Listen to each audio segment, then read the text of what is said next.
사도행전 1장 15절에서 26절까지의 말씀을 함께 보시겠습니다. 제가 봉독하겠습니다. 모인 무리의 수가 약 120명이나 되더라. 그때에 베드로가 그 형제들 가운데 일어서서 이르되, 형제들아, 성령이 다윗의 입을 통하여 예수 잡는 자들의 길잡이가 된 유다를 가리켜 미리 말씀하신 성경이 응하였으니 마땅하도다. 이 사람은 본래 우리 수 가운데 참여하여 이 직무의 한 부분을 맡았던 자라. 이 사람이 불의의 싹스로 밭을 사고 후에 몸이 곤두박질하여 배가 터져 창자가 다 흘러나온지라.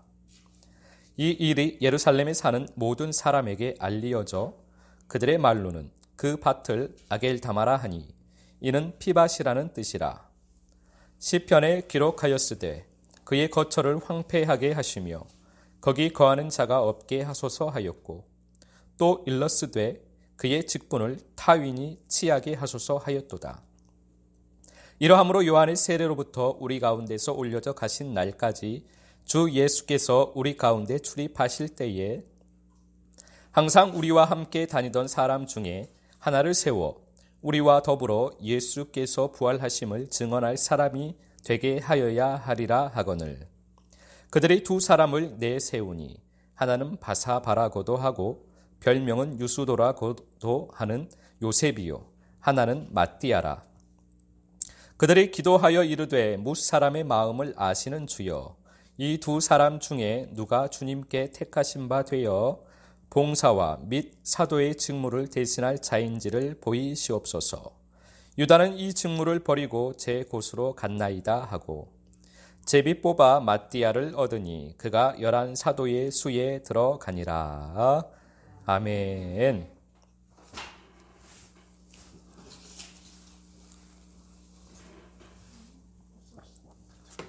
오늘은 제자의 수에 들어가려면 이라는 제목으로 우리가 하나님의 마음을 잠깐 상고하도록 하겠습니다.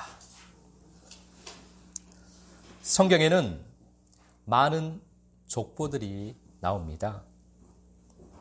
왜 하나님께서는 족보를 우리에게 말씀하실까요? 성경을 통하여서.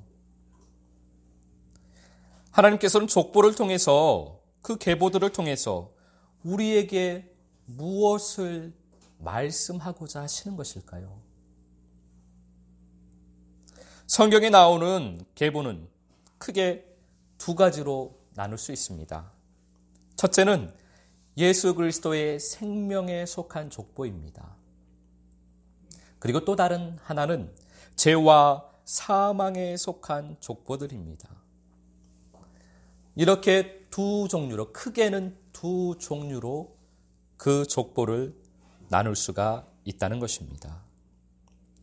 이렇게 두 가지로 나누어서 우리에게 말씀하시는 하나님 아버지의 마음을 우리가 보면서, 성경을 통해서 보면서 아버지의 마음을 알아야 한다는 것입니다.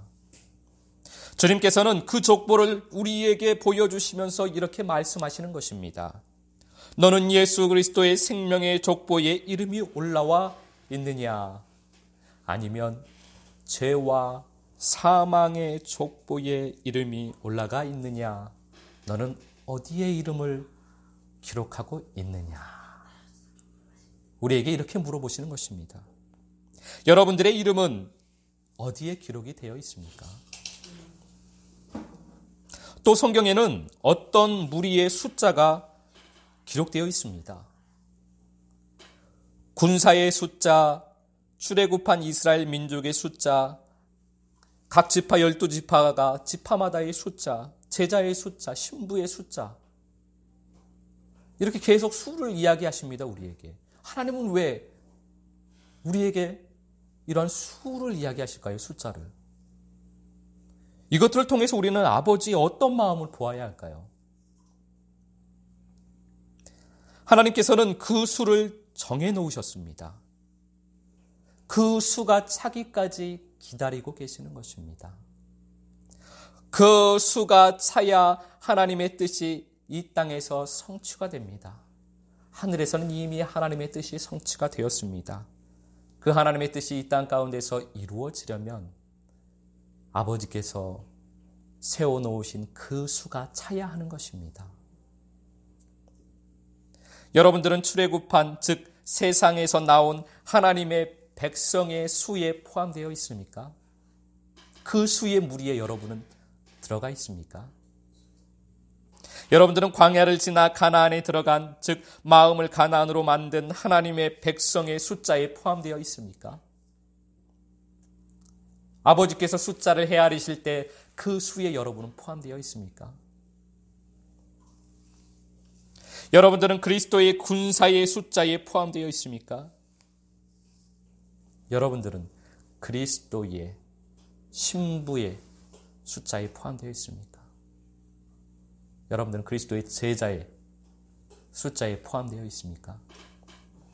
아버지께서 그 수를 세실 때 그 수에 여러분들은 들어가 있습니까? 사도행전 1장 23절 말씀 우리가 함께 봉독하겠습니다. 그들이 두 사람을 내세우니 하나는 바사바라고도 하고 별명은 유수도라고 하는 요셉이요 하나는 마띠아라. 제자들이 예수님의 말씀에 순종하여 예루살렘을 떠나지 않고 함께 모여서 기도를 하고 있었습니다.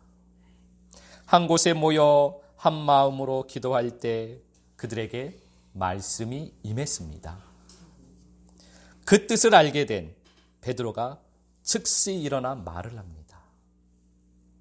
그 말씀의 뜻은 유다가 버린 제자의 수를 채워야 한다는 것이었습니다. 유다가 제자의 수에 들어왔는데 우리와 같이 제자의 수에 들어왔는데 베드로의 말입니다. 그런데 유다가 그 수를 버리고 갔으니 이제 우리가 그 수를 채워야 하겠습니다. 라고 베드로가 일어나서 다른 제자들에게 이야기를 합니다. 제자들은 요셉과 마띠아를 세웁니다. 제자들은 자기들의 뜻에 따라서 제자의 수를 채우지 않았습니다. 말씀을 받고 그 말씀대로 제자의 수를 채운 것입니다. 예수님께서 12명을 선택하셨으니까 우리가 12명을 맞춥시다 한 게 아니고 말씀이 올 때까지 제자들은 기다렸습니다. 그 말씀을 받고 나서야 제자의 수를 채운 것입니다. 제자들은 자기들의 생각대로 제자를 선택하지 않았습니다. 그들은 기준에 따라 두 사람을 세웁니다. 그리고 기도한 후에 제비를 뽑아서 마띠아를 선택하게 됩니다. 제자들은 하나님의 뜻에 따라서 마띠아를 선택한 것입니다. 자기네들의 뜻이 아니라 하나님의 뜻에 따라서 마띠아를 선택합니다. 우리들의 삶이 바로 이러해야만 합니다. 이사야서 55장 8절 말씀 우리가 함께 봉독합니다. 이는 내 생각이 너희의 생각과 다르며 내 길은 너희의 길과 다름이니라. 여호와의 말씀이니라. 아멘. 하나님의 생각과 뜻은 우리의 것과 다릅니다. 하나님의 길은 우리의 것과 다릅니다. 우리는 우리의 삶의 모든 부분에서 이 말씀이 적용되어져야만 합니다. 이 말씀은 교회 생활에서만 적용되는 말씀이 아닙니다. 이 말씀은 신앙적인 부분에서만 적용되는 것이 아닙니다. 이 말씀은 내가 적용하고 싶은 데만 적용되는 것이 아닙니다. 이 말씀은 우리의 삶 전체에 적용이 되는 말씀이라는 것입니다. 모든 삶 속에서 우리는 하나님의 뜻을 따라야만 합니다. 하나님의 뜻을 구하고 찾고 그 하나님의 뜻을 따라서 살아가야만 합니다. 내 뜻을 세워서는 안 됩니다. 우리는 내 생각대로 살아서는 안 됩니다. 주님의 뜻을 구해야만 합니다. 말씀을 구해야만 합니다. 주님은 구하는 자에게 반드시 말씀을 주시기 때문입니다. 우리는 그 말씀대로 살아야만 합니다. 사도행전 1장 23절 말씀 우리가 다시 한번 봉독합니다. 그들이 두 사람을 내세우니 하나는 바사보라고도 하고 별명은 유수도라고 하는 요셉이요 하나는 마띠아라. 아멘. 제자들이 두 사람을 뽑았습니다. 요셉과 마띠아입니다. 그런데 말씀을 보면 마띠아는 그냥 이름만 언급되어 있습니다. 마띠아라고. 그와 달리 요셉은 바사바라고도 하고 별명은 유수도라고 하는 사람이라고 그 설명이 첨가되어 있는 것을 보게 됩니다. 이 말씀을 보면서 제자들의 마음이 보이지 않으십니까? 제자들은 내심 요셉이 제자의 수에 들어오기를 바랬던 것입니다.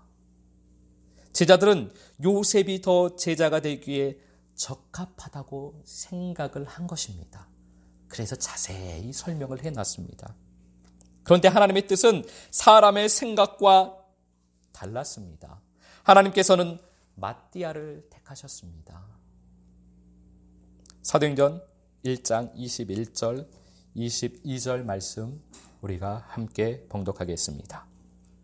이러함으로 요한의 세례로부터 우리 가운데서 올려져 가신 날까지 주 예수께서 우리 가운데 출입하실 때에 항상 우리와 함께 다니던 사람 중에 하나를 세워 우리와 더불어 예수께서 부활하심을 증언할 사람이 되게 하여야 하리라 하거늘.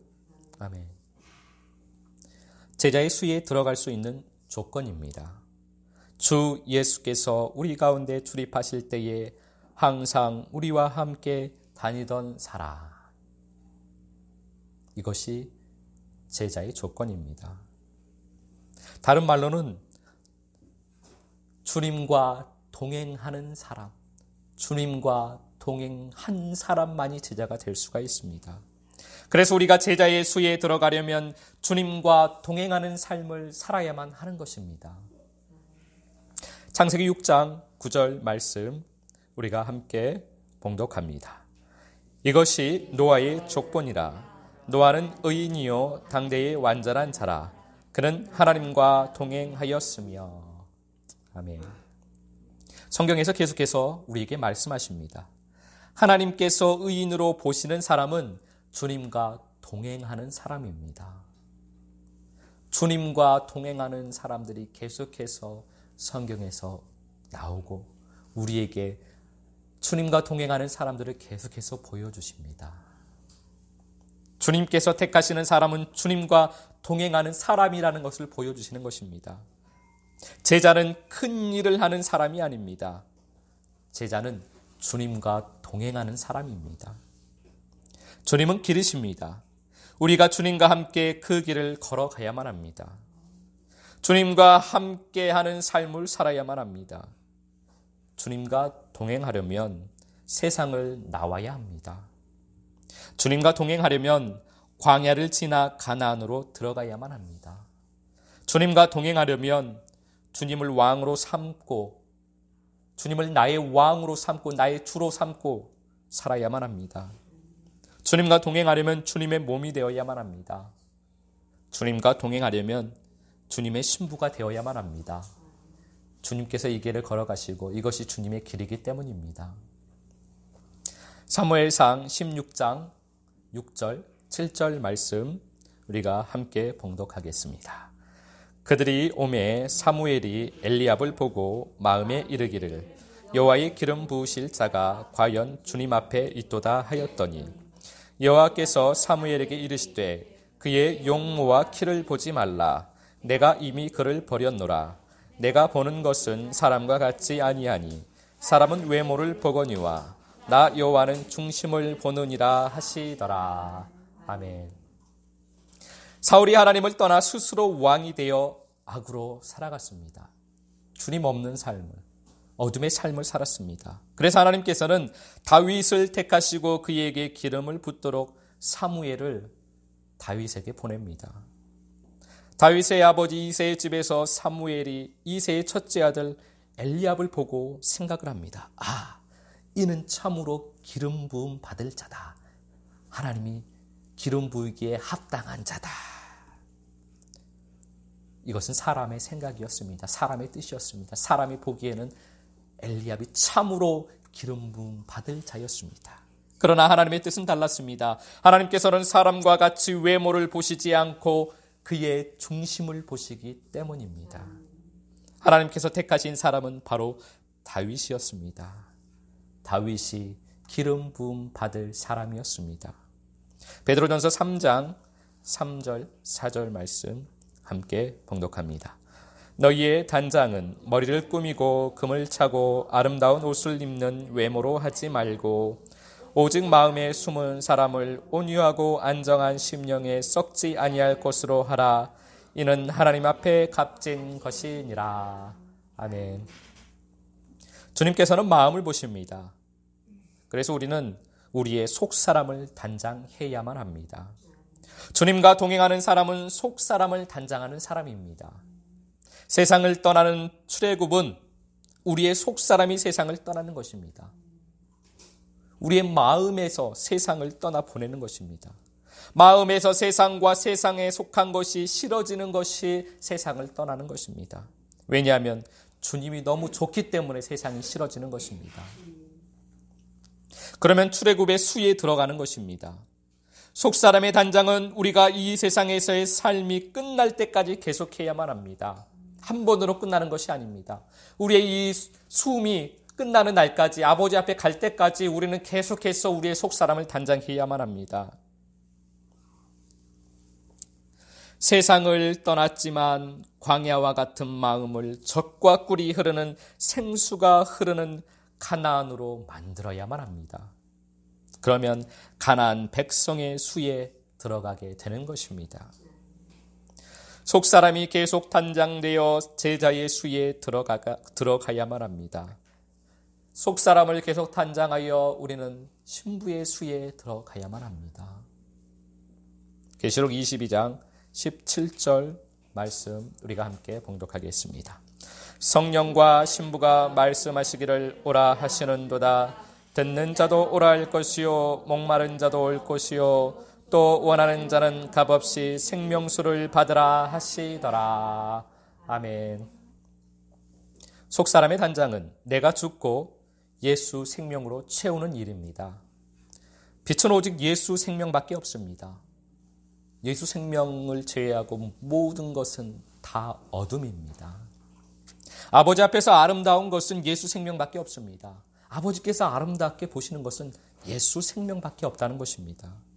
우리의 단장은 그래서 예수 생명으로 채워야만 하는 것입니다.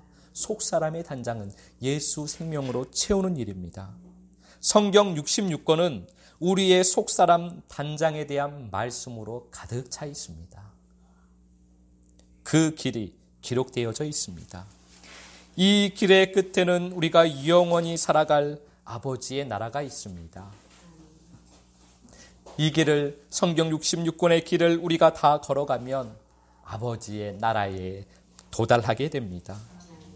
그런데 우리는 이 말씀을 우리가 이 땅에 살면서도 이루어야만 한다는 것입니다.